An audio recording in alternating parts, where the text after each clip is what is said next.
നമസ്കാരം. എല്ലാവർക്കും പുതിയൊരു വീഡിയോയിലേക്ക് സ്വാഗതം. ആലപ്പുഴ ജില്ലയിലെ മാവേലിക്കര താലൂക്കിൽപ്പെട്ട നൂറനാട്ടിലൂടെ ഒരു യാത്രയാണിത്. ചരിത്രപ്രസിദ്ധമായ നൂറനാട്ട് പടനിലം പരബ്രഹ്മക്ഷേത്രം സ്ഥിതി ചെയ്യുന്നത് ഈ ഒരു പ്രദേശത്താണ്. അങ്ങോട്ടേക്കാണ് ഈ യാത്ര. ഓച്ചിറയിലെ പോലെ തന്നെ ചുറ്റമ്പലമോ ശ്രീകോവിലോ ഒന്നുമില്ലാത്ത ഒരു ആൽത്തറയും ഒരു പ്രണവപ്രതിഷ്ഠയും മാത്രമാണ് ഇവിടെയുള്ളത്. 24 മണിക്കൂറും ആളുകൾക്ക് ജാതിമതഭേദമന്യേ ആരാധന നടത്താവുന്നതും ഒരുപാട് പ്രത്യേകതകളും ചരിത്രവുമുള്ള ഒരു സ്ഥലവുമാണിത്. ശിവരാത്രി ഉത്സവത്തിന് പേര് കേട്ട ഇവിടെയാണ് കേരളത്തിലെ ഏറ്റവും വലിയ കെട്ടുകാളകളെ എഴുന്നള്ളിക്കുന്നത്. ഓണാട്ടുകരയുടെ തനത് കെട്ടുകാള നിർമ്മാണത്തിലുള്ള മികവ് മൂലം കേരള സർക്കാർ നൂറനാടിനെ കേരളത്തിൻ്റെ നന്ദികേശ പൈതൃക ഗ്രാമമായി പ്രഖ്യാപിച്ചിട്ടുണ്ട്. അതുപോലെ തന്നെ നൂറനാടിന് കേരളത്തിൻ്റെ പക്ഷിഗ്രാമം എന്നൊരു വിശേഷണം കൂടിയുണ്ട്. പക്ഷി നിരീക്ഷകരുടെ ഒരു പറുദീസയാണ് ഈ നൂറനാട് ഗ്രാമം. മധ്യ തിരുവിതാംകൂറിലെ ഒരു പ്രധാന കാർഷിക മേഖലയായ ഓണാട്ടുകരയുടെ ഒരു ഭാഗമാണ് ഈ നൂറനാട് പ്രദേശം. അച്ചൻകോവിലാറിൻ്റെ തീരത്തായി ചെറിയ കുന്നുകളും വയലുകളും കൃഷിയിടങ്ങളുമൊക്കെയായി മനോഹരമായ ഒരു പ്രദേശം. 100 നാടുകൾ ഒന്നിച്ചു ചേർന്ന നാട് എന്ന അർത്ഥത്തിലാണ് നൂറനാട് എന്നറിയപ്പെടുന്നത്. ഓണാട്ടുകര മേഖലയിലെ നൂറനാട് ഗ്രാമപഞ്ചായത്ത്, പാലമേൽ ഗ്രാമപഞ്ചായത്ത്, പള്ളിക്കൽ ഗ്രാമപഞ്ചായത്ത് എന്നിവിടങ്ങളിലായിട്ടാണ് ഈ പ്രദേശം വ്യാപിച്ചു കിടക്കുന്നത്. നൂറനാടിൻ്റെ ഭരണസിരാ കേന്ദ്രവും ചരിത്രമുറങ്ങുന്നതുമായ ഒരു സ്ഥലമാണ് നമ്മളിപ്പോൾ പോകുന്ന പടനിലം ക്ഷേത്രം. പടനിലം എന്നാൽ യുദ്ധഭൂമി എന്ന് തന്നെയാണ് അർത്ഥമാക്കുന്നത്. പണ്ട് കരക്കാർ ക്ഷേത്രാവകാശത്തിനു വേണ്ടി കലഹത്തിലേർപ്പെട്ട് പട നയിച്ചിരുന്നതിനാൽ പടനിലമായി എന്നുള്ള ഒരു ഐതിഹ്യവും, കായംകുളം രാജാവിൻ്റെ പട കിടന്ന സ്ഥലമായിരുന്നതിനാൽ പടനിലമായി എന്നൊരു ചരിത്രവും പറഞ്ഞു കേൾക്കുന്നുണ്ട്. അക്കാലത്ത് തിരുവിതാംകൂറിലെ ഏറ്റവും പ്രബലമായ രാജ്യങ്ങളിലൊന്നായിരുന്നു കായംകുളം. കായംകുളത്തിൻ്റെ അതിർത്തികളിൽപ്പെട്ട സ്ഥലങ്ങൾ പൊതുവെ പടനിലങ്ങൾ എന്നാണ് അറിയപ്പെട്ടിരുന്നത്. ഇത്തരം പടനിലങ്ങളിലെല്ലാം ആൽത്തറകളും അതിനോട് ചേർന്ന് ക്ഷേത്രങ്ങളും മറ്റ് ആരാധനകളുമൊക്കെ കാണാം. നൂറനാടിൻ്റെ ഗ്രാമീണ കാഴ്ചകളും നൂറനാട് പരബ്രഹ്മക്ഷേത്രത്തിൻ്റെ വിശേഷങ്ങളും നൂറനാടിൻ്റെ കിഴക്ക് ഭാഗത്തുള്ള മനോഹരമായ കരിങ്ങാലിപ്പുഞ്ചിയുടെ ദൃശ്യങ്ങളും കെട്ടുകാളകളെ ഉണ്ടാക്കുന്ന രീതികളും അങ്ങനെ ഒട്ടനവധി കാര്യങ്ങളാണ് ഈ വീഡിയോയിൽ ഉൾപ്പെടുത്തിയിരിക്കുന്നത്. വീഡിയോ സ്കിപ്പ് ചെയ്യാതെ തന്നെ കാണുക. ഒരു അരമണിക്കൂർ മനസ്സ് നിറഞ്ഞ് സന്തോഷിക്കാൻ നന്മ നിറഞ്ഞ കുറച്ച് നൂറനാടൻ ഗ്രാമീണ കാഴ്ചകളും കഥകളുമാണ് ഈ വീഡിയോയിൽ നിങ്ങളെ കാത്തിരിക്കുന്നത്.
നമ്മളിപ്പോൾ കായംകുളം പുനലൂർ റൂട്ടിലെ ചാരുമൂട് എന്ന സ്ഥലത്തു നിന്നും നൂറനാട്ടേക്കുള്ള യാത്രയിലാണ്.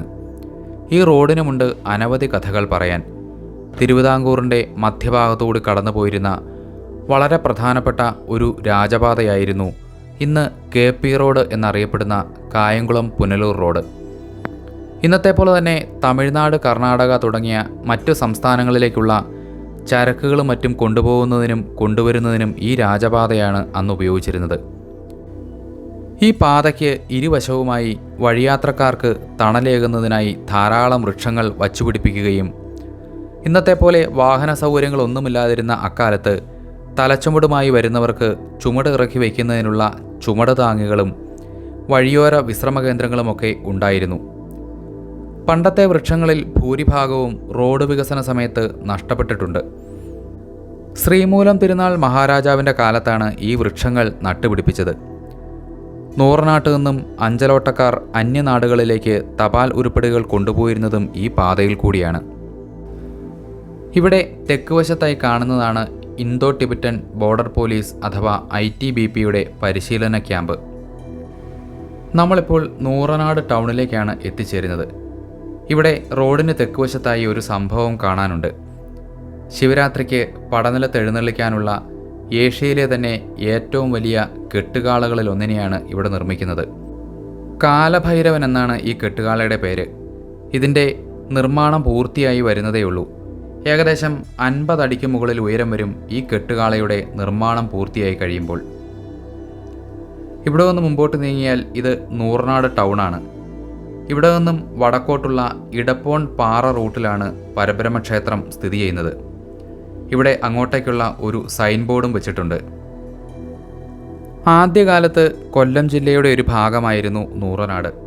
കൊല്ലം ജില്ലയിൽപ്പെട്ട നൂറനാട് കേന്ദ്രമാക്കി 1902 ഒരു റവന്യൂ ഡിവിഷൻ രൂപീകരിക്കപ്പെട്ടു. അത് നൂറനാട് സബ് ഡിസ്ട്രിക്ട് എന്ന പേരിൽ അറിയപ്പെട്ടു. അക്കാലത്ത് അടൂര് കഴിഞ്ഞാൽ ഏറ്റവും പ്രധാനപ്പെട്ട ഒരു കേന്ദ്രമായിരുന്നു നൂറനാട്. നൂറനാട്, ഭരണിക്കാവ്, താമരക്കുളം, ചുനക്കര, പാലമേൽ, തോന്നല്ലൂർ, കുളനട, വള്ളികുന്നം കൂടാതെ ശൂരനാടിൻ്റെ കുറേ ഭാഗങ്ങൾ എന്നീ പകുതികളിൽ നിന്നും 100 റവന്യൂ കരകൾ ഉൾപ്പെടുത്തി 100 നാട് എന്ന് പേരിട്ടു. ഈ 100 നാട് ലോപിച്ചാണ് പിന്നീട് നൂറനാട് എന്നായി മാറിയത്. കൃഷിയും അതുമായി ബന്ധപ്പെട്ടുള്ള തൊഴിലുകളും ചെയ്ത് ഉപജീവനം കഴിച്ചു പോന്നവരായിരുന്നു നൂറനാട്ടെ ജനങ്ങൾ. പണ്ടിവിടം ഘോര വനപ്രദേശങ്ങളായിരുന്നുവെന്ന് ഇവിടെയുള്ള സ്ഥലപ്പേരുകളിൽ നിന്നും നമുക്ക് മനസ്സിലാക്കാൻ സാധിക്കും. അതായത് പുലിക്കുന്ന്, പുലിമേൽ, തത്തമുന്ന, പന്നിത്തടം, കടമാൻകുളം, മയിലാടും കുന്ന്, കരിമാൻ കുന്ന് എന്നിങ്ങനെ പോകുന്നു സ്ഥലപ്പേരുകൾ. നമ്മളിപ്പോൾ ക്ഷേത്രത്തിൻ്റെ മുൻവശത്തേക്ക് എത്തിച്ചേർന്നു. ഓച്ചിറയിലെ പോലെ തന്നെ വിശാലമായ ഒരു മൈതാനവും നടുവിലായി ഒരു ആൽത്തറയുമാണുള്ളത്. മുൻപിലായി ഒരു ചെറിയ നടപ്പന്തലും സ്ഥാപിച്ചിട്ടുണ്ട്. ഈ ആൽത്തറയുടെ ചുവട്ടിലായി ഒരു പീഠത്തിൽ ഒരു കണ്ണാടി ബിംബത്തിൻ്റെ രൂപത്തിൽ നടുവിൽ ഓം എന്ന് കൊത്തിവെച്ച ഒരു വിഗ്രഹവും കാണാം. മറ്റു ക്ഷേത്രങ്ങളിലെ പോലുള്ള ആരാധനാ സമ്പ്രദായങ്ങളല്ല ഇവിടെയുള്ളത്. നട തുറക്കുക, നടയടയ്ക്കുക എന്നിങ്ങനെയുള്ള കാര്യങ്ങൾ വേണ്ടാത്തതിനാൽ ഏത് സമയത്തും നമുക്കിവിടെ വരാം. രാവിലെ ഒരു 11:30 വരെ പൂജാരിമാരും ഉണ്ടാവും. പടനിലം ക്ഷേത്രം സ്വയംഭൂ ആണെന്നാണ് വിശ്വസിക്കപ്പെടുന്നത്. ഇവിടുത്തെ യഥാർത്ഥ ചരിത്രവും ഇവിടെ ആരാധന എങ്ങനെ ആരംഭിച്ചു എന്നതിനെക്കുറിച്ചുള്ള വസ്തുതകളുമൊക്കെ അജ്ഞാതമാണ്. പണ്ടുകാലത്ത് ഈ ആലഞ്ചുവട്ടിൽ ഏതാനും കാട്ടുകല്ലുകളാൽ ഉണ്ടാക്കപ്പെട്ട ഒരു തറ മാത്രമായിരുന്നു ഉണ്ടായിരുന്നത്. പണ്ടുകാലത്തെ വിശ്വാസപ്രകാരം കാവുകളിലാണ് ഈശ്വര സാന്നിധ്യമുള്ളതെന്ന് കരുതിപ്പോന്നിരുന്നു. അക്കാലത്തെ കാവുകളാണ് പിന്നീട് ക്ഷേത്രങ്ങളായി പരിണമിച്ചത്. ആൽമരങ്ങളിൽ ദൈവസാന്നിധ്യമുണ്ടെന്ന വിശ്വാസത്തിൽ നിന്നും നമ്മുടെ പൂർവികർ ആൽമരങ്ങളെ ദേവവൃക്ഷങ്ങളാക്കി സംരക്ഷിക്കുകയും ആൽത്തറകൾ നിർമ്മിച്ച് ചുവട്ടിൽ ഈശ്വരൻ്റെ പ്രതീകങ്ങളായി ശിലകളും മറ്റും സ്ഥാപിച്ച് വിളക്കുകളും മറ്റും കൊളുത്തി പ്രാർത്ഥിച്ചു വരികയും ചെയ്തു. നൂറ്റാണ്ടുകൾക്ക് മുൻപ് നൂറനാട്, പാലമേൽ, പുലിമേൽ എന്നീ സ്ഥലങ്ങൾ ഘോര വനങ്ങളായിരുന്നുവെന്ന് പറയപ്പെടുന്നു. പിന്നീട് കാലങ്ങൾ കഴിഞ്ഞപ്പോൾ ഈ പ്രദേശങ്ങൾ കായംകുളം രാജാവിൻ്റെ ഭരണത്തിന് കീഴിൽ വരികയും അക്കാലത്ത് 2 രാജവംശങ്ങൾ തമ്മിലുള്ള അവകാശ തർക്കങ്ങൾ കാരണം ഈ ഭാഗങ്ങളിൽ പടവെട്ട് നടക്കുകയും പതിവായി. അങ്ങനെ പടവെട്ടിയ സ്ഥലമായതിനാൽ പിന്നീട് പടനിലം എന്നും അറിയപ്പെട്ടു. ഇരുഭാഗങ്ങളും തോൽവി സമ്മതിക്കാതെ പടയോട്ടം കാലങ്ങളോളം നീണ്ടുപോയി.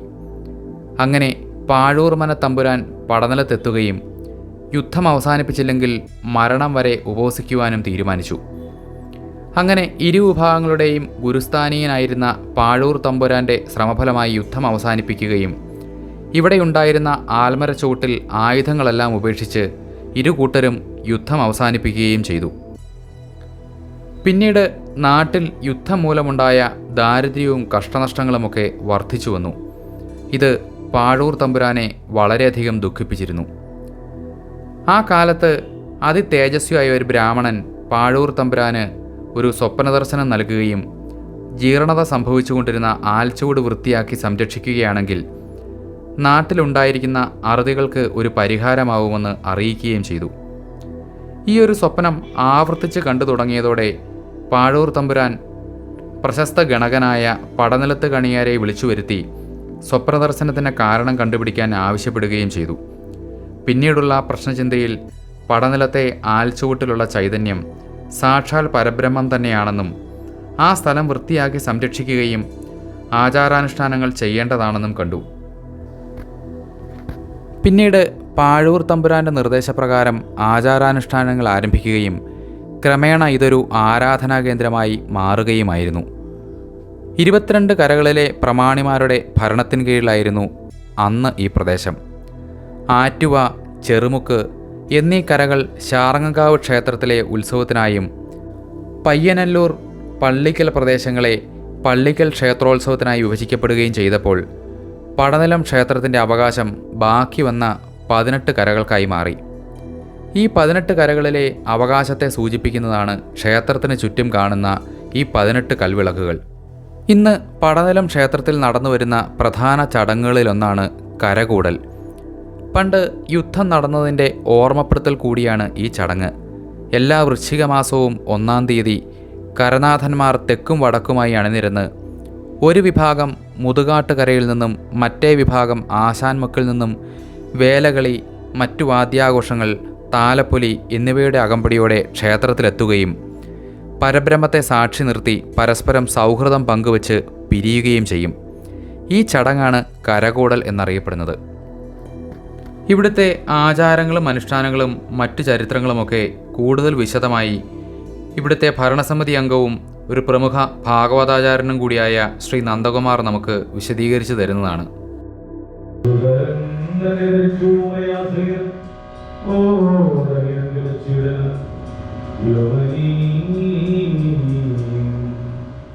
ചരിത്രപ്രസിദ്ധമായ നൂറനാട് പടനിലം പരബ്രഹ്മ ക്ഷേത്രത്തിൻ്റെ മണ്ണിൽ നിന്നുകൊണ്ടാണ് ഈ ക്ഷേത്രത്തെക്കുറിച്ച് 2 വാക്ക് പറയുവാൻ വേണ്ടി തയ്യാറാകുന്നത്. വളരെ നൂറ്റാണ്ടുകൾക്ക് മുൻപ് നാടുവാഴുത്തത്തിൻ്റെ കാലഘട്ടത്തിൽ വലിയ കുടിപ്പകയുടെ തേരുരുൾച്ചയിൽ തകർന്നു പോയ ഒരു ദേശമായിരുന്നു ഇത്. 2 വില്ലേജുകൾ കൂടിച്ചേർന്ന് കിടന്നിരുന്ന 100 നാടുകളുണ്ടായിരുന്ന ഈ പ്രദേശം നൂറനാടെന്ന് ചരിത്രപ്രസിദ്ധമാകുന്നതിന് പിന്നിലെ ഐതിഹ്യവും ഇതുതന്നെയാണ്. പടവെട്ടിൻ്റെ കാലഘട്ടത്തിൽ കുടിപ്പക വർദ്ധിച്ചു വരുന്ന സാഹചര്യത്തിൽ ഒരു നിമിത്തമെന്ന വണ്ണം പാഴൂർ തമ്പുരാൻ ദേശാടനത്തിന് വരുന്ന വഴിയിൽ നമ്മുടെ മണ്ണിലൂടെ സഞ്ചരിക്കുകയും യുദ്ധത്തിനോട് താല്പര്യമില്ലാതിരുന്ന സമാധാനകാംക്ഷികളായിരുന്ന ഭക്തജനങ്ങളാണ് യഥാർത്ഥത്തിൽ തിരുമനസ്സിനെ കണ്ട് തങ്ങളുടെ സങ്കടം ഉണർത്തിക്കുകയും തൻ്റെ ആത്മവൈഭവം ഇവിടെ ഉപയോഗിക്കുവാൻ വേണ്ടി അദ്ദേഹം താനിവിടെ ജീവത്യാഗം ചെയ്യും, നിങ്ങളെ യുദ്ധം നിർത്തിയില്ല എങ്കിൽ എന്ന് ദൃഢപ്രതിജ്ഞ എടുക്കുകയും അങ്ങനെ ഉണ്ടാകാൻ സാധ്യതയുള്ള ബ്രാഹ്മണ ശാപത്തെ ഭയന്നുകൊണ്ട് ദേശവാഴികളും നാട്ടുകൂട്ടങ്ങളും എല്ലാം ചേർന്നുകൊണ്ട് സമാധാനത്തിൻ്റെ വഴിയിലേക്ക് വരികയും പരബ്രഹ്മസ്വരൂപം എന്ന നിലയിൽ ഇവിടെ ഒരു പ്രതിഷ്ഠ നടത്തുകയും ചെയ്തത് കാലങ്ങളായി ആചരിച്ചു വരികയാണ്.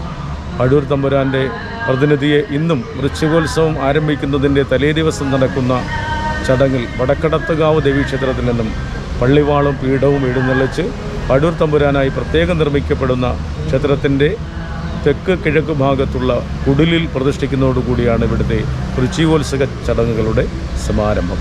തുടർന്നുള്ള 12 ദിവസങ്ങളിൽ വളരെ മത്സരബുദ്ധിയോടുകൂടി തന്നെ നടക്കുന്ന കലാപരിപാടികളും അതിലേറെ വിദഗ്ധരായ ഭാഗവത പൗരാണികരുടെ നിറഞ്ഞ സാന്നിധ്യവും ഓരോ ദിവസവും ഇതിൻ്റെ ചൈതന്യവർദ്ധനവിന് ഉതകുന്ന തരത്തിലുള്ള പരിപാടികളും ഉണ്ടാകുന്നു എന്നുള്ളതാണ് ഏറ്റവും വലിയ വസ്തുത.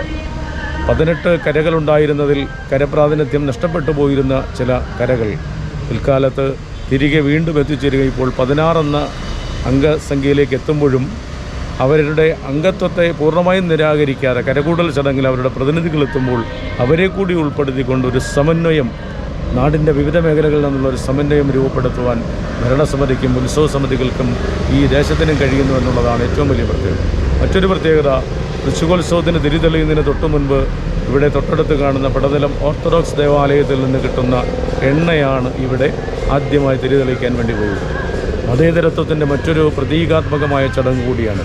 അതോടൊപ്പം തന്നെ ആ ദേവാലയത്തിൽ നിന്ന് പുറപ്പെടുന്ന റാസയ്ക്ക് ക്ഷേത്ര ഭരണസമിതിയുടെ സ്റ്റേജിൽ വെച്ചുകൊണ്ട് തന്നെ ക്ഷേത്ര ഭരണസമിതികൾ ആ റാസയെ സ്വീകരിക്കുകയും അതിന് ആശംസകൾ നേർന്നുകൊണ്ടുള്ള പരിപാടികളും നടത്തപ്പെടുന്നു.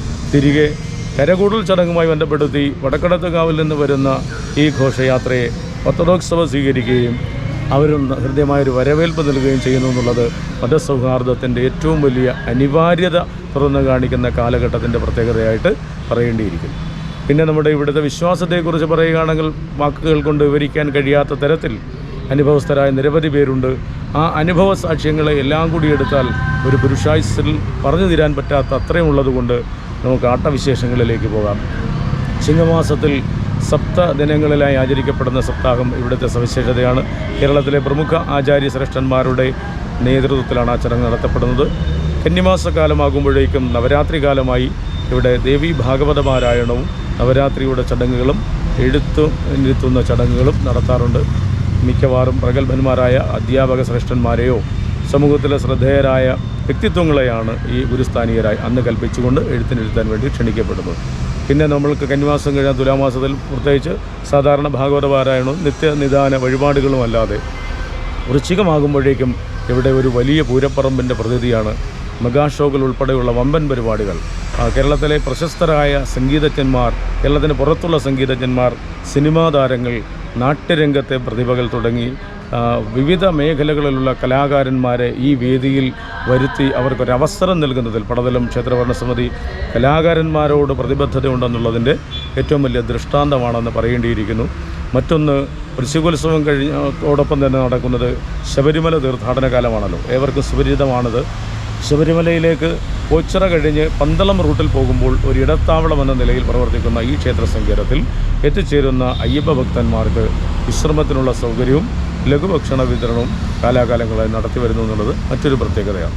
അവർക്ക് ആവശ്യമായ മെഡിക്കൽ സൗകര്യങ്ങൾ, എല്ലാ സൗകര്യങ്ങളും ഇവിടെ ആ കാലഘട്ടത്തിൽ ക്രമീകരിക്കാറുണ്ട്. പിന്നീട് വൃശ്ചികം കഴിയുമ്പോഴേക്കും നാട്ടിൻപുറങ്ങളിൽ മധ്യ തിരുവിതാംകൂർ പൊതുവെ ഉത്സവകാലങ്ങളായി പറയെടുപ്പിൻ്റെ കാലമായി ഇവിടെയും പറയെടുപ്പെന്ന് പറയുന്ന ചടങ്ങുണ്ട്. അതോടൊപ്പം തന്നെ പിന്നീട് കുംഭത്തിൽ നടക്കുന്ന ശിവരാത്രിയാണ് ഇവിടുത്തെ ഏറ്റവും വലിയ ഉത്സവമായി പറയപ്പെടുന്നത്. 18 കരകളിൽ നിന്ന് അതിബൃഹത്തായ രൂപത്തിലുള്ള നന്ദികേശന്മാരെ ഒരുക്കി കൊണ്ടുവരുന്നു എന്നുള്ളതാണ്. ഇപ്പോൾ അന്ന് മനുഷ്യരാൽ ഒരു വലിയ കഠിന പ്രയത്നം ചെയ്ത് കൊണ്ടുവരുന്ന ഈ വലിയ കെട്ടുത്സവങ്ങൾ ഇന്ന് അല്പം യാന്ത്രികത കൂടി മത്സരബുദ്ധി കൂടിയപ്പോൾ അവയൊക്കെ ക്രെയിനുകളുടെ സഹായത്തോടു കൂടി കൊണ്ടുവരേണ്ടിയിരിക്കുന്നു. അത്രയ്ക്ക് വലുതാണ് എന്ന് പറയേണ്ടിയിരിക്കുന്നു. അതുകൊണ്ട് തന്നെ ലോകത്തിൻ്റെ പല കോണുകളിൽ നിന്നും നമ്മുടെ ശിവരാത്രി ദർശിക്കുവാൻ ഭക്തജനങ്ങൾ എത്തിച്ചേരാറുണ്ട്. അന്നേ ദിവസം ഇവിടെ മഹാജനസാഗരമാകുന്നത് കൊണ്ട് അതിൻ്റെ പിറ്റേ ദിവസം കൂടി ഈ കാഴ്ചകളെ മുഴുവൻ ഇവിടെ ഈ ഗ്രൗണ്ടിൽ തന്നെ വയ്ക്കുകയും ശിവരാത്രി ദിവസം ദർശിക്കുവാൻ കഴിയാത്തവർക്ക് ഒരു ദിവസം കൂടി അത് ആസ്വദിക്കുന്നതിനുള്ള അവസരമൊരുക്കിക്കൊണ്ടുള്ള പരിപാടിയും ക്ഷേത്രഭരണസമിതി സംഘടിപ്പിക്കുന്നു. നന്ദികേശന്മാരെ നിർമ്മിക്കുന്നതിൽ നൂറനാടിനെ കേരള സംസ്ഥാന ഗവൺമെൻറ് സാംസ്കാരിക വകുപ്പ് നന്ദികേശ പൈതൃക ഗ്രാമമായിട്ട് ഉൾപ്പെടുത്തിയിട്ടുണ്ട്. അതിനുള്ള നടപടിക്രമങ്ങൾ സർക്കാർ തലത്തിൽ നടന്നു വരുന്നു. ഇനി നമുക്ക് ശിവരാത്രിക്ക് എഴുന്നള്ളിക്കാനുള്ള കെട്ടുകാളകളെ നിർമ്മിക്കുന്ന ചില സ്ഥലങ്ങളുണ്ട്. അതുകൂടി ഒന്ന് കാണാം. ഇത് നെടുകുളഞ്ഞിമുറി എന്ന സ്ഥലമാണ്. പടനിലത്ത് എഴുന്നള്ളിക്കുന്ന വലിയ കെട്ടുകാളുകളിൽ ഒരെണ്ണം ഇവിടെയാണ് നിർമ്മിക്കുന്നത്. കാളകളുടെ തല മാത്രമാണ് സ്ഥിരമായി ഉണ്ടാകാറുള്ളത്. ഓരോ തലയ്ക്കും വേണ്ട ഉടലുകൾ വർഷാവർഷം ഓരോ കരക്കാരുടെയും കാളകെട്ട് സമിതികളുടെയും ഇഷ്ടാനുസരണം കെട്ടിയുണ്ടാക്കുകയാണ് പതിവ്. ചട്ടത്തിൽ വൈക്കോലും മറ്റും കൊണ്ട് കെട്ടിയുണ്ടാക്കുന്ന ഉടലിൻ്റെ മുകളിൽ തല പിടിപ്പിച്ചാണ് കാളകളെ കെട്ടിവലിച്ചു കൊണ്ടുവരിക. ഏറ്റവും വലിയ കാളയ്ക്ക് ടൺ കണക്കിന് ഭാരമുണ്ടാവും.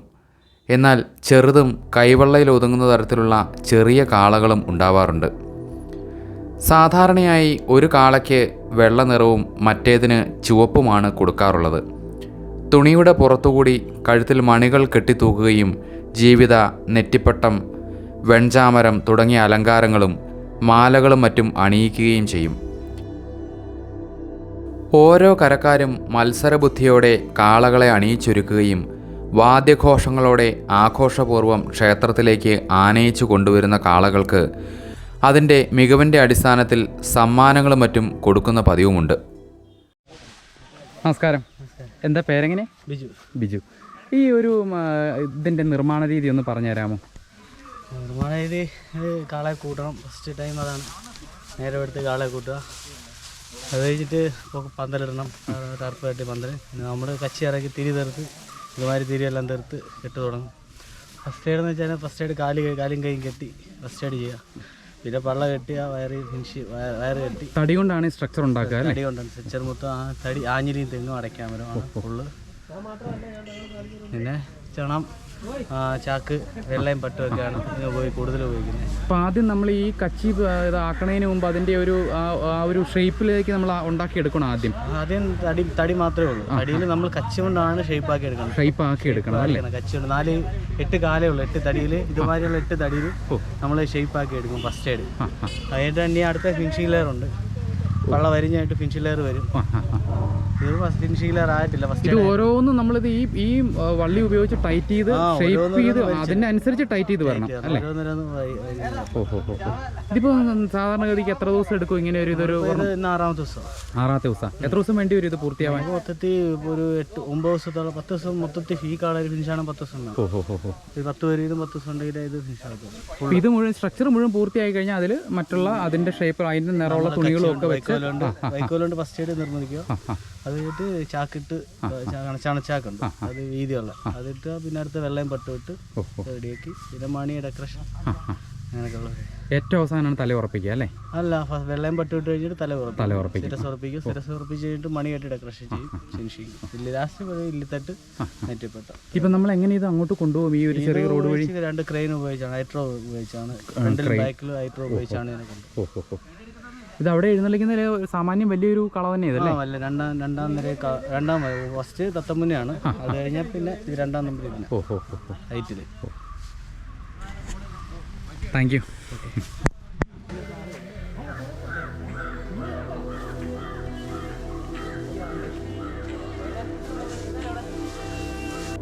ഇനി നമുക്ക് ഇവിടെയുള്ള കരിങ്ങാലിച്ചാൽ തണ്ണീർത്തടം കൂടി ഒന്ന് കാണാം. വളരെ മനോഹരമായ ഒരു പ്രദേശമാണിത്. പടനിലത്തിന് കിഴക്ക് ഭാഗത്തായിട്ടാണ് ഇത് സ്ഥിതി ചെയ്യുന്നത്. കേരളത്തിൻ്റെ പക്ഷിഗ്രാമം എന്ന വിശേഷണം നൂറനാടിന് ലഭിക്കുന്നതിനുള്ള മുഖ്യ കാരണമാണ് വിശാലമായ ഈ കരിങ്ങാലിച്ചാൽ തണ്ണീർത്തടം. ഏകദേശം 13 ചതുരശ്ര കിലോമീറ്ററിന് മുകളിൽ വിസ്തീർണമുള്ള നെൽപ്പാടങ്ങളും നീർച്ചാലുകളും ആഴമുള്ള വെള്ളക്കെട്ടുകളും ചതുപ്പുകളും നിറഞ്ഞ മനോഹരമായ ഒരു പ്രദേശമാണിത്. നൂറനാട്, പാലമേൽ പഞ്ചായത്തുകളിലും പത്തനംതിട്ട ജില്ലയിലെ പന്തളം നഗരസഭയിലുമായാണ് ഈ കരിങ്ങാലിപ്പുഞ്ച സ്ഥിതി ചെയ്യുന്നത്. ഓണാട്ടുകരയുടെ നെല്ലറയാണ് ഈ പ്രദേശം. പ്രധാനമായും ഡിസംബർ മുതൽ ഏപ്രിൽ വരെയുള്ള 4 മാസവും ഇവിടെയുള്ള നെൽപ്പാടങ്ങളിൽ കൃഷി നടക്കുന്നു. ഇതിനു സഹായമായി കല്ലട ഇറിഗേഷൻ പദ്ധതിയുടെ വലതുകര കനാലിലൂടെ ഈ സമയത്ത് തെന്മല അണക്കെട്ടിൽ നിന്നും വെള്ളമൊഴുക്കും. നിരവധി ഉപകനാലുകളിലൂടെ പ്രധാന കനാലിൽ നിന്നും വെള്ളം കരിങ്ങാലിച്ചാലിലെത്തും. വടക്ക് ഭാഗത്തുള്ള അച്ചൻകോവിലാറിൽ നിന്നുള്ള വെള്ളവും ഇങ്ങോട്ടേക്കെത്തും.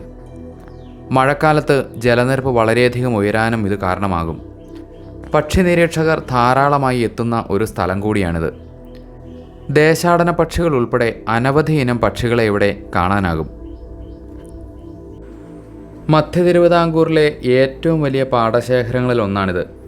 കൊയ്ത്തിന് പാടം ഒരുക്കി തുടങ്ങുമ്പോഴാണ് കരിങ്ങാലി പാടത്തെ തേടി ദേശങ്ങൾ താണ്ടി പർവ്വതങ്ങളും സമുദ്രങ്ങളുമൊക്കെ കടന്ന് ദേശാടന പക്ഷികൾ എത്തുന്നത്.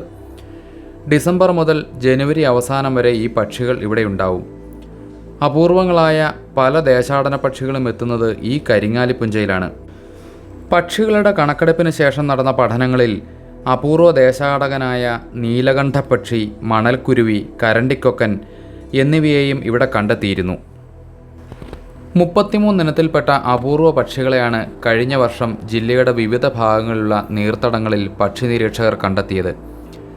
യൂറോപ്യൻ രാജ്യങ്ങളിൽ നിന്നുൾപ്പെടെ 6000 കിലോമീറ്ററിലധികം ദൂരം പറന്നെത്തുന്ന ദീർഘദൂര ദേശാടകരായ 14 ഇനം പക്ഷികളും ലഘുദേശാടകരായ 24 ഇനം പക്ഷികളെയുമാണ് കഴിഞ്ഞ കണക്കെടുപ്പിൽ കണ്ടെത്തിയത്. ഇതുകൂടാതെ വിനോദസഞ്ചാരം വികസിപ്പിക്കുക എന്ന ലക്ഷ്യത്തോടെ കൊട്ടവഞ്ചിയിലൂടെ സവാരി ചെയ്ത് പ്രകൃതി ഭംഗി ആസ്വദിക്കാനുള്ള സൗകര്യവും ഇവിടെയുണ്ട്. കാവുകളും കുളങ്ങളും പാടങ്ങളും തിങ്ങി നിറഞ്ഞ മനോഹരമായ കാഴ്ചകൾ കണ്ട ശേഷം കൊട്ടവഞ്ചി സവാരിയും നടത്തി തിരിച്ചു പോവാം. കൊട്ടവഞ്ചി കൂടാതെ പെഡൽ ബോട്ടിംഗ്, ഫൈബർ വള്ളം, ഇതിലേത് വേണമെങ്കിലും നമുക്ക് തിരഞ്ഞെടുക്കാം. ഇതൊക്കെയാണ് ഈ ഭാഗത്തുള്ള പ്രധാന കാഴ്ചകൾ. ഇനി നമുക്ക് പടനിലം ക്ഷേത്രത്തിലേക്ക് ഒന്നുകൂടി പോവാം. ശിവരാത്രി കഴിഞ്ഞു വരുന്ന മറ്റു ചില വിശേഷങ്ങൾ കൂടി ഒന്ന് മനസ്സിലാക്കാനുണ്ട്. സംഘടിപ്പിക്കുന്നു. അത് കഴിഞ്ഞാൽ പിന്നെ ഉള്ളത് നമുക്ക് വിഷുക്കാലമാണ് വരുന്നത്. ആ വിഷുക്കാലവും ഇവിടെ വളരെ പ്രാധാന്യത്തോടു കൂടി ആചരിക്കപ്പെടുന്നു. പിന്നീടുള്ളത് നമ്മുടെ രാമായണ പാരായണം, കർക്കിടക മാസത്തിലെ രാമായണ പാരായണം ഇവിടെ സ്ഥിരമായി നടത്തപ്പെടുന്നുണ്ട്. വിപുലമായ ചടങ്ങുകളോടുകൂടിയാണ് അതെല്ലാം ആഘോഷിക്കപ്പെടുന്നത്. ഇങ്ങനെ ബൃഹത്തായി ഈ സമൂഹത്തിൻ്റെ ജീവിതവുമായി ഇടപഴകിയിരിക്കുന്ന പ്രകൃതിയുടെ തന്നെ പ്രതിരൂപമായിരിക്കുന്ന പ്രകൃതീശ്വരനായിരിക്കുന്ന പരബ്രഹ്മ ചൈതന്യം തന്നെയാണ് ചരിത്രപ്രസിദ്ധമായ നൂറനാട് പടനിലം പരബ്രഹ്മ ക്ഷേത്രത്തിൻ്റെ ഈ സർവോപരി ഉള്ള വളർച്ചയ്ക്കും കാരണമായി പറയേണ്ടിയിരിക്കുന്നത്. അക്ഷരം കുറിച്ചവരൊക്കെയും ഇവിടെ അക്ഷരം കുറിച്ച് ഇതിൻ്റെ ദേവസ്വവുമായി ബന്ധപ്പെടുത്തി പ്രവർത്തിച്ചിരുന്ന വിദ്യാലയത്തിൽ വിദ്യാർത്ഥികളാവുകയും പിന്നീട് അവർ അധ്യാപകരാവുകയും അതിനുശേഷം അതിൽ നിന്ന് നിരവധി പേർ ഇന്ന് സാഹിത്യരംഗത്തും കലാരംഗത്തും അതോടൊപ്പം തന്നെ നൂറനാടിൻ്റെ പൈതൃകമായിരുന്ന വാദ്യഘോഷ രംഗത്തിൽ അറിയപ്പെടുന്ന നിരവധി ആൾക്കാർ, നൂറനാട് രാഘവ പണിക്കർ തുടങ്ങിയവരൊക്കെ ഈ പ്രദേശത്തു നിന്ന് കൊട്ടിക്കയറിയ പ്രഗത്ഭന്മാർ തന്നെയാണ്. റേഡിയോ സ്റ്റാർ എന്ന പേരിലുള്ള ആ പഴയ പെരുമയുടെ പ്രതാപം അവരാരും കളയാതെ പിൻതലമുറയ്ക്ക് പകർന്നു നൽകിയിട്ടുണ്ട്. പിന്നെ ഇവിടെ നടന്ന ഏറ്റവും പ്രധാനപ്പെട്ട മറ്റൊരു പ്രത്യേകത, ഈ വിദ്യാലയത്തിൻ്റെ, അതായത് പടനിലം ഹയർ സെക്കൻഡറി സ്കൂൾ എന്ന വിദ്യാലയത്തിൻ്റെ പരിധിയിൽ നിന്നും ഉന്നത വിജയം നേടുന്ന ഹയർ സെക്കൻഡറി തലത്തിലുള്ളതും സെക്കൻഡറി തലത്തിലുള്ള വിദ്യാർത്ഥികൾക്ക് വേണ്ടിയുള്ള സ്കോളർഷിപ്പുകളും അല്ലെങ്കിൽ അവരെ ആദരിക്കുന്ന ചടങ്ങുകളും ഇവിടെ നടത്താറുണ്ട്. പരബ്രഹ്മ വിദ്യാജ്യോതി എന്നാണ് അത് അറിയപ്പെടുന്നത്. കേരളത്തിലെ ഏറ്റവും പ്രഗത്ഭരായ വ്യക്തിത്വങ്ങളെ കൊണ്ടാണ് അത് ഉദ്ഘാടനം ചെയ്യിക്കപ്പെടുന്നത്. മറ്റൊന്ന് നമ്മുടെ കാരുണ്യം പദ്ധതിയാണ്. കാരുണ്യം ഉണ്ടാകുന്നതിന് വേണ്ടി കടാക്ഷം പദ്ധതി എന്ന പേരിൽ പടനിലം ക്ഷേത്രത്തിൽ നടത്തുന്ന ഒരു ജീവകാരുണ്യ പ്രവർത്തനമാണ്. നിർധനരായ രോഗികളെയോ നിരാലംബരായവരെയോ സഹായിക്കുന്നതിന് വേണ്ടിയാണ്. ഈ വർഷം അത് ശിവരാത്രി കഴിഞ്ഞുള്ള ദിവസം നടത്തുന്നതിനാണ് ഭരണസമിതി തീരുമാനിച്ചിരിക്കുന്നത്. ചില കരകളിൽ പാർപ്പിടരഹിതരായവരെ അതാത് കെട്ടുത്സവ സമിതികൾ ധനസമാഹരണം നടത്തിക്കൊണ്ട് ആ പ്രദേശത്തെ നിർധനരായവർക്ക് പാർപ്പിടങ്ങൾ ഒരുക്കി കൊടുക്കുക, ചികിത്സാ സഹായങ്ങൾ ഒരുക്കി കൊടുക്കുക. ആത്മീയതയോടൊപ്പം തന്നെ മാനവ സേവയാണ് മാധവ സേവ എന്ന ആപ്തവാക്യത്തെ അന്വർത്ഥമാക്കുന്ന തരത്തിലുള്ള പ്രവർത്തനങ്ങളാണ് കരകളിൽ നടക്കുന്നത്. മിക്കവാറും ഈ ശിവരാത്രി കാലത്തിൽ നന്ദികേശന്മാരുടെ ചട്ടമിട്ട് കൂട്ടുന്ന കാലഘട്ടം മുതൽ അന്നദാനവും രാത്രി കലാപരിപാടികളും ഭാഗവത പാരായണം പോലെയുള്ള പൗരാണിക ഗ്രന്ഥങ്ങളുടെ പാരായണവും ചിട്ടയോടുകൂടി നടത്തപ്പെടുന്നു എന്നുള്ളത് ഈ കരകളുടെ എല്ലാം ആത്മീയ തേജസ് അനുദിനം വർദ്ധിക്കുന്നതിന് കാരണമായി തീരുന്നു. അതോടൊപ്പം തന്നെ അവിടെയുള്ള ജനങ്ങളുടെ സമാധാനം, ഐശ്വര്യം, സമ്പത്ത് എന്നിവയിൽ ഭഗവാന്റെ നിറഞ്ഞ സാന്നിധ്യം ഉണ്ടാകുന്നു എന്നുള്ള സാക്ഷ്യങ്ങൾ എണ്ണി പറയാൻ നമുക്ക് ഒട്ടേറെ ഉണ്ട്. ഇപ്പോൾ ഈ പടനിലം എന്ന വാക്കുകൊണ്ട് ശരിക്കും യുദ്ധഭൂമി എന്ന് തന്നെയാണ് ഉദ്ദേശിക്കുന്നത് അല്ലേ? തീർച്ചയായിട്ടും ഇതൊരു യുദ്ധഭൂമി തന്നെയായിരുന്നു. അതിനെ അനുസ്മരിപ്പിക്കുന്ന ചില സ്ഥലനാമങ്ങൾ നമ്മുടെ പ്രദേശത്തുണ്ട്. അതിൽ പ്രധാനമായിട്ട് നമുക്ക് പറയാൻ പറ്റുന്ന ഒന്ന് കുതിരകെട്ടും തടം. ഇവിടെ പടനിലം ജംഗ്ഷനിൽ നിന്നും ഏകദേശം ഒരു 2 കിലോമീറ്റർ വടക്കു മാറി അങ്ങനെ ഒരു പ്രദേശമുണ്ട്. ആ കുതിരകെട്ടും തടത്തിൽ നിന്ന് കുറച്ച് സഞ്ചരിച്ചാലാണ് പാറ്റൂർ എഞ്ചിനീയറിംഗ് കോളേജിലേക്കുള്ള വഴി ആരംഭിക്കുന്നത്. അപ്പോൾ കുതിരകെട്ടും തടം ഉണ്ടാകുന്നത് എന്തുകൊണ്ടെന്ന് ചോദിച്ചാൽ അവിടെ പടയോട്ടവുമായി ബന്ധപ്പെട്ടിരുന്ന പടയാളികളുടെ കുതിരകളെ പാർപ്പിക്കുന്നതിനുള്ള സ്ഥലവും ഈ ക്ഷേത്രത്തിൻ്റെ വടക്ക് വശത്ത് അതിനുവേണ്ടി അവയൊക്കെ വെള്ളം കുടിക്കുവാൻ വേണ്ടിയുള്ള ഒരു കുളവും ഉണ്ടായിരുന്നു. പിന്നെ ഇവിടുത്തെയുള്ള പല നാട്ടു പേരുകൾ പോലും ഇത്തരം നാടുവാഴിത്തത്തിൻ്റെയും പടയോട്ടങ്ങളുടെയും അനുസ്മരണങ്ങൾ തന്നെയാണെന്ന് പറയേണ്ടിയിരിക്കുന്നത്. ശക്തിച്ചിറ എന്ന പേരിൽ ചത്തിയറ എന്ന് പറയുന്നൊരു സ്ഥലമുണ്ടായിരുന്നു. അപ്പോൾ ആ ദേശം ഇന്ന് താമരക്കുളം പഞ്ചായത്തിൻ്റെ ഭാഗമാണ് എങ്കിൽ പോലും അവരും കരുത്തന്മാരായിരുന്ന പോരാളികൾ ആയിരുന്നു. ശക്തി പ്രകടിപ്പിക്കുകയും ശക്തിയെ ആരാധിക്കുകയും ചെയ്തിരുന്നു. അതിനുശേഷം യുദ്ധക്കളത്തിൽ നിന്ന് ഉടവാളുമായി പോകുന്നവരൊക്കെ ആ ചിറയിൽ വാൾ കഴുകി ശുദ്ധീകരിച്ച് പോകുന്ന ആ ശക്തിച്ചിറയാണ് പിന്നീട് ചത്തിയറ എന്ന പേരിലൊക്കെ. അതുപോലെ തന്നെ ഗുരുനാഥൻ കുളങ്ങര എന്ന പേരിലുള്ള സ്ഥലമുണ്ട്. അപ്പോൾ ഇങ്ങനെ പല പേരുകൾ അറിയപ്പെടുന്ന സ്ഥലങ്ങൾക്കും അതിൻ്റേതായ പ്രാധാന്യമുണ്ടായിരിക്കുന്നത് ഈ യുദ്ധവുമായി ബന്ധപ്പെടുത്തിയ പടയോട്ടങ്ങളുടെ ഭാഗമായിട്ട് തന്നെ ആണെന്ന് പറയേണ്ടിയിരിക്കുന്നു. പിന്നെ നമ്മൾ ഈ ക്ഷേത്രത്തെ സംബന്ധിക്കുന്ന ഏറ്റവും പൗരാണികമായ വിവരങ്ങൾ അടങ്ങിയിരിക്കുന്നത് നൂറനാട് ലെപ്രോസി സാനിറ്റോറിയത്തിലുണ്ടായിരുന്ന പഴയ കാലഘട്ടത്തിലെ ഗ്രന്ഥങ്ങളിലൊക്കെ പരാമർശങ്ങളുണ്ട്. അപ്പോൾ അതിൽ ചിലതൊക്കെ നമ്മുടെ പുരാവസ്തു വകുപ്പ് ഏറ്റെടുത്തുകൊണ്ട് പോയിട്ടുണ്ട്. കുറേ ആയുർവേദ ഗ്രന്ഥങ്ങളുണ്ടായിരുന്നു, വലിയ ചികിത്സാ സംവിധാനങ്ങൾ, അതൊക്കെയും നമ്മുടെ ഗവൺമെൻറ് ആയുർവേദ കോളേജിലേക്ക് വിദ്യാർത്ഥികൾക്ക് വേണ്ടി കൊണ്ടുവരും. അത് നമ്മുടെ നൂറനാട് ക്ഷേത്രത്തിൻ്റെ പരിധിയിലുള്ള കൊട്ടക്കാട്ടുശ്ശേരി എന്ന് പറയുന്ന ഒരു കരയുടെ ഭാഗമാണ്. അവർ ഇവിടെ വരുന്നില്ല എങ്കിൽ പോലും ഈ ചടങ്ങുകളിലെല്ലാം അവരുടെ സാന്നിധ്യമുണ്ടെന്ന് പറയേണ്ടിയിരിക്കും. അപ്പോൾ ശേരി എന്ന വാക്ക് പഴയ കാലഘട്ടത്തിലെ രാജവാഴ്ചയുടെ രാജാവിൻ്റെ നേരിട്ടുള്ള നിയന്ത്രണത്തിലുള്ള സ്ഥലങ്ങളാണ് ചേരി എന്ന പേരിൽ അറിയപ്പെടുന്നത്. അപ്പോൾ അത് അദ്ദേഹത്തിൻ്റെ സ്വന്തം പുരയിടമാണ്. രാജാവിൻ്റെ സ്വന്തം അധീനത്തിലുള്ള വസ്തുവിനാണ് ചേരി എന്ന പേരുണ്ട്.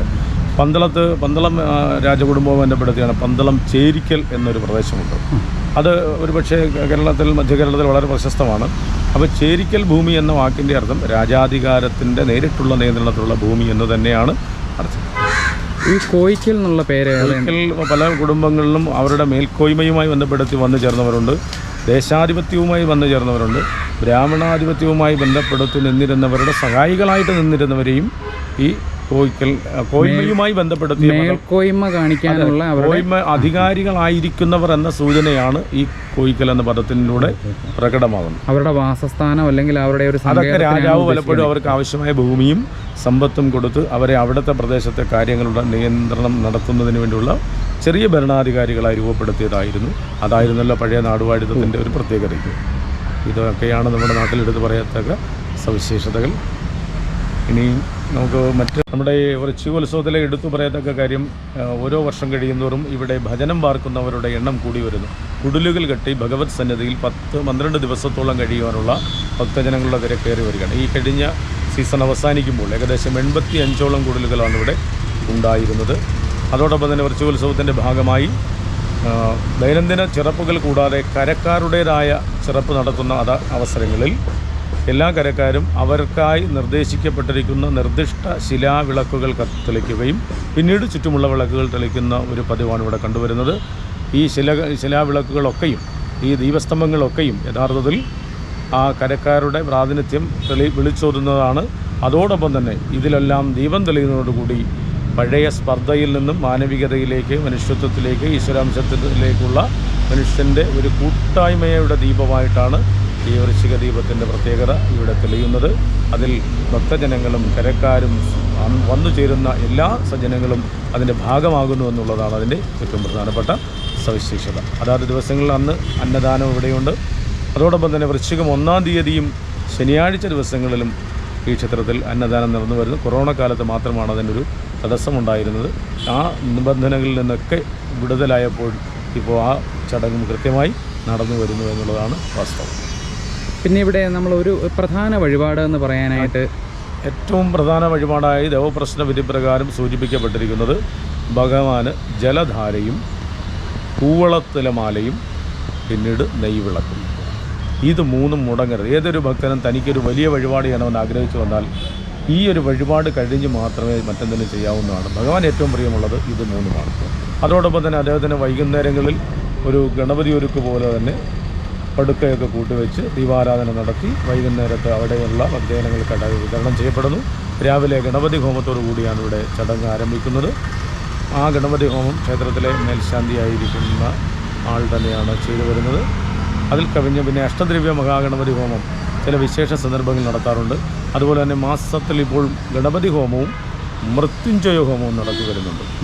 കാരണം രോഗദുരിതങ്ങളുടെ കാലഘട്ടം രാശിമാറ്റങ്ങളുടെ ഭാഗമായിട്ട് സംഭവിക്കുമ്പോൾ അതിൽ നിന്നൊക്കെ മനുഷ്യന് മോചനം ആഗ്രഹിച്ച് വരുന്നവർ ഈശ്വരനെ അഭയം പ്രാപിക്കുകയും തങ്ങളുടെ ജീവിതത്തിൻ്റെ മാർഗദർശിയായി പരബ്രഹ്മസ്വരൂപത്തെ തന്നെ അവർ ആരാധിക്കുന്നതിൻ്റെ ഭാഗമായി ആ തേജസ്സിൽ നിന്ന് കിട്ടുന്ന ചൈതന്യത്തിനായി നടത്തുന്ന അഷ്ടദ്രവ്യ മഹാഗണപതി ഹോമം, മൃത്യുഞ്ജയ ഹോമം എന്നീ ചടങ്ങുകളിലൊക്കെയും ഭക്തജനങ്ങളുടെ സാന്നിധ്യം അനുദിനം വർദ്ധിച്ചു വരുന്നത് ഭഗവാനോടുള്ള വിശ്വാസവും ഭക്തരുടെ എണ്ണവും അടിക്കടി വർദ്ധിച്ചു വരുന്നു എന്നുള്ളതാണ് ഈ വർത്തമാനകാലത്തിൻ്റെ പ്രത്യേകത.